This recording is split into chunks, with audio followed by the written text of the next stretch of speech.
The Prophet ﷺ taught us that if you don't have anything constructive to do after Salat al-Isha, go to bed. Why? Wife is waiting for you. The problem with us, we'll go to bed but still be on WhatsApp until 2 in the morning, right? Subhanallah, the wife tosses and turns this way and that way. I hope it's not the other way around, mashallah. But tossing, turning, and you're not getting the message. Subhanallah, she's trying to touch you and you say, hey, wait. But where is the Islam in you? Your Islam should make you think, why am I taught to come to bed here? For what? I'm supposed to go to bed because I have a spouse. Why did you get married if you don't want to spend the nights with your wife? For what? Sit with her, talk to her, play with her, be intimate with her, fulfill her rights, satisfy her, go to bed, get up for Salatul Fajr or Tahajjud, and don't be ashamed to have a shower, even if the whole house knows what happened at night. So what? It was halal. So the Prophet ﷺ used to dress up for who? For his family. How many of you, and I challenge you, it's a Friday, we're talking of the best husband, the most blessed of all creation, the highest in rank of all. I tell you one thing, we need to follow him. Let's not just pay lip service to it. It's not just about lip service, my beloved brothers and sisters. Dress up. You go home, take pride in your hair, take pride in your clothing, what you look like, what you smell like. You come home, they should look at you and feel attracted. Come on. The Prophet ﷺ was intimate with his spouses and he fulfilled that right of his spouses. How many of us, a month passes, we haven't even been intimate with our halal wife? She's busy waiting, she's dressing up, she's trying to attract you. Say, I'm tired. You're tired for what? There's an ibadah to happen at night. Some of us might be weak for tahajjud, but you can't come and complain that you cannot be intimate with your own spouse. You get a similar reward. Wallahi. And I'm not ashamed to speak about it. I've spoken about it several times because men are guilty of thinking that women don't have sexual needs. This was the Prophet ﷺ. He tells the companions, "Fi budu'i ahadikum sadaqa." Remember, when you're intimate with your wife and you fulfill her needs and you satisfy her, it is an act of charity. The Sahaba were rightly so. They asked the question, oh wow, is it really a charity? He says, well, if you put it in haram, would you get a sin? So they said, yes, we would get a sin. Well, if you put it in halal in a proper way and you're conscious of the fulfilling of the rights, you definitely get a reward. The problem with us is we're focused on another woman somewhere outside. That's what it is. We're focused on another person outside. Subhanallah. Astaghfirullah. May Allah protect all of us. Now when you come home and it's halal and it's a sadaqah and it's a charity and your wife has been waiting for you and at times she's actually looking forward to it. She's protected herself as best as she can, and you know what? You just say, I'm tired. Tired for what? If there was a football match, you would have forgotten your tiredness. May Allah forgive us.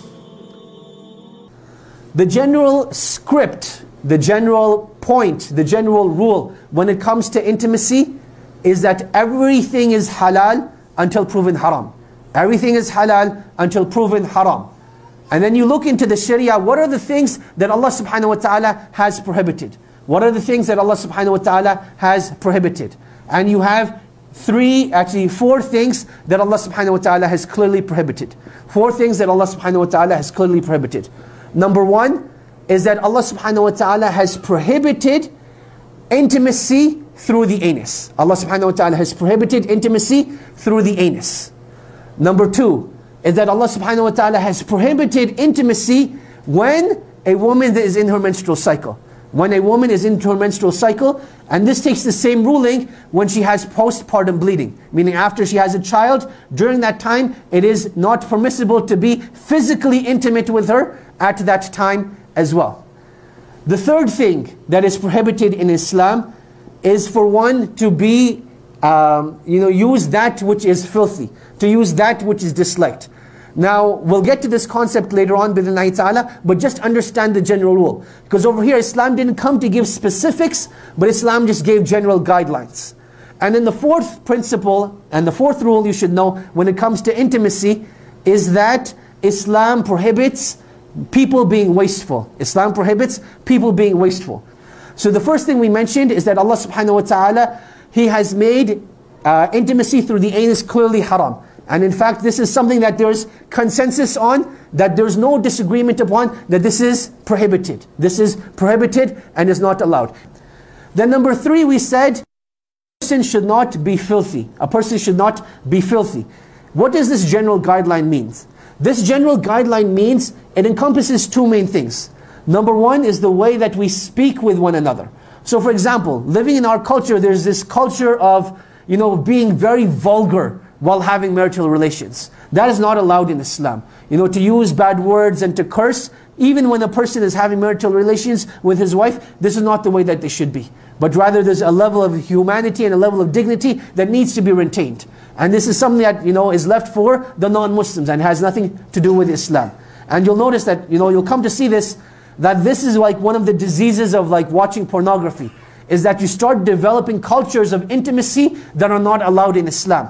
And then you view it so many times that a person starts to think that, this is the way marital intimacy is meant to be. This is the way that marital intimacy is meant to be.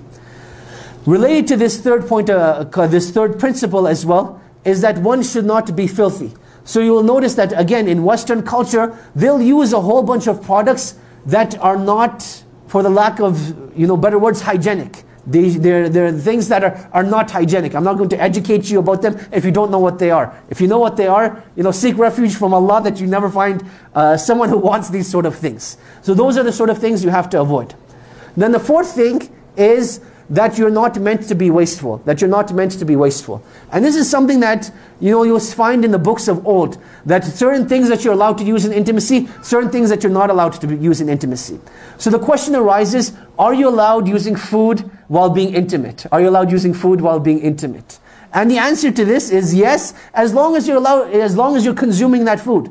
So for example, I'm going to throw out names of foods, you figure out what to do with them. So when you talk about like chocolate sauce, you talk about whipped cream, you talk about, those sort of things, these are things that you're allowed to use. These are things that you're allowed to use. But at the same time, a person should not be wasteful. Now why do I mention these sort of things? That as Muslims, there needs to be a safe space. You'll notice that when a person will have a question, they're not going to feel comfortable to speak to the imam. They're not going to want to speak to the brother that they see in the masjid.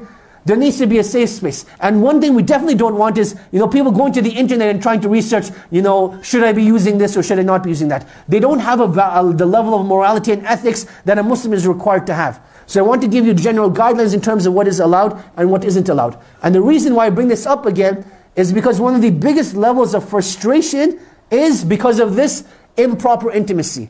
That the parents, they got the children married, they're like, beta, beti, you're now officially married, go figure things out yourself. The boy who's never had a boyfriend, the boy has never had a girlfriend, and the boy has never had a girlfriend, and the girl has never had a boyfriend. She's like, what do we do now? And then try reading these books by like Ibn Hazm and some of the scholars of the past, and they're like, what on earth is this? It seems like mechanics or something. It's very difficult. And that's why this needs to be discussed with our up-and-coming, teenagers and young adults that are getting married in a halal and in a mature manner. So those are the guidelines. Now in terms of actual intimacy itself, I want to explain the difference between intimacy between a man and a woman. From a man, if we understand what we said about him, he is very goal-oriented, right? He's very goal-oriented, whereas a woman is very experience-oriented. So for a man, it's about doing the task and finishing the task, and that is what will give him the greatest amount of pleasure, and he will be done.